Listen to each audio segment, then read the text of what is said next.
Hello everyone, we are Amites Line Technology Co., Ltd. With the increasing use of FTTX, OTDR is becoming more and more prominent in the public eye. Today, let's talk about it. OTDR. What is OTDR? Well, OTDR is mainly a testing instrument that is primarily used to test fiber optic links, especially during network construction and actual cabling. Actually, OTDR is an abbreviation in English, and its Chinese name is Guangshi Yufan Sheyi, which translates to Optical Time-Domain Reflectometer. So, what are the functions of the Optical Time-Domain Reflectometer? Well, the OTDR has quite a few functions.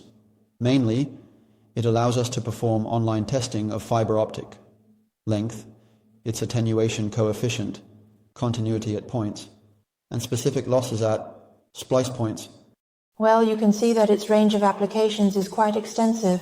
Can you introduce to us the actual scenarios where it is applied? Well, it is only suitable for overall testing of fiber optic links and communication networks. It can locate the splice points and our splice losses.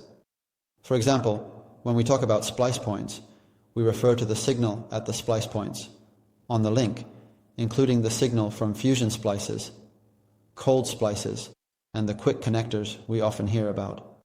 After the splicing is done, what about the loss? Well, it mainly applies to the entire fiber optic link, and it can also pinpoint specific fault locations.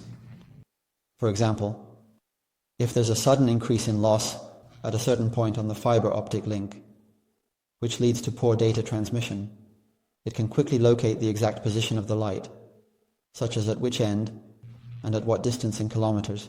At what distance in meters did the anomaly occur? Alright,